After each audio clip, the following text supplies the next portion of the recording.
Hey everybody, it's George.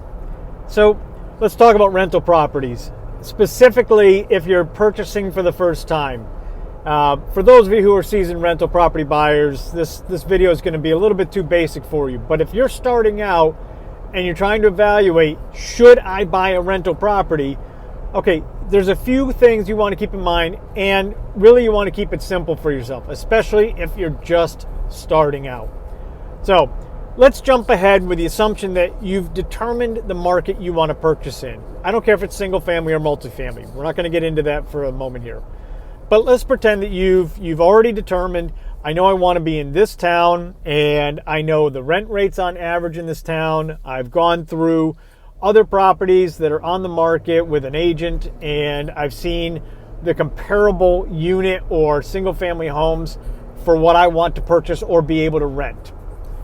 Comparable is important because that's really going to dictate where your rent value comes in. And you really need to know your rent value in order to know what you're buying.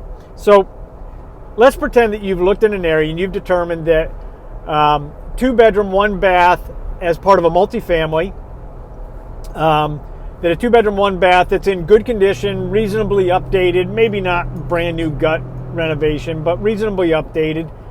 And you see that it's renting for, say, $1,250 a month, okay?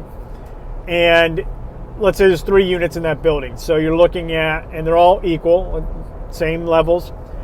So now you're looking at something roughly $3,750 a month in gross income is what you anticipate based upon $1,250 per unit in rent. All right, so in your mind, you got $3,750 a month in gross income that you anticipate on a 3-bedroom, a 3-unit multifamily purchase in a given town.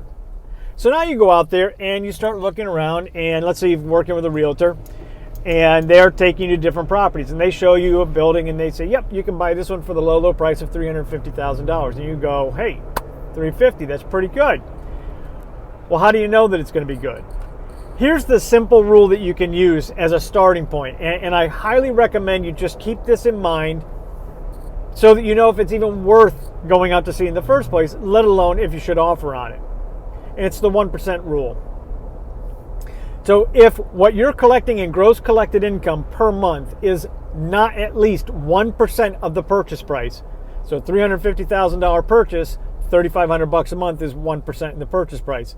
So based upon the example we just did a minute ago, if you think you're going to collect $3,750 a month in rent, you're about 1.1-ish% of gross collected of purchase.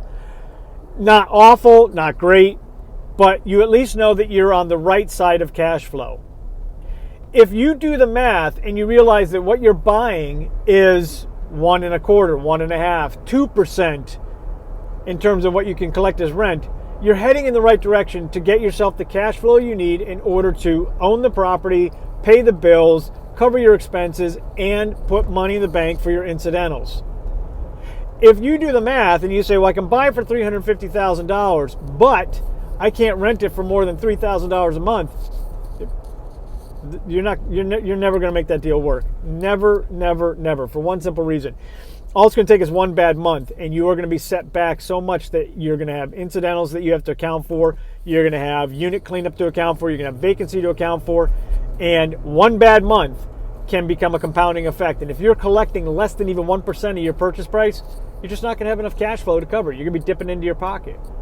So if you're starting out, whether it's single family, multifamily, it doesn't matter. The 1% rule is a very simple way to go out there, just evaluate a property and say, hey, listen, based upon where this property is, it's comparable units or single family, getting this much a month in rent, that is equal to or greater than the 1% rule. I'm in at least a starting point. If it's less, walk away. Don't even bother. Especially not if you're doing this for the first time and you don't know how to control your expenses and other things that come up. So, all right, that's it. That's all this video is about for right now. I'm going to be touching on more complex approaches with rentals in future videos.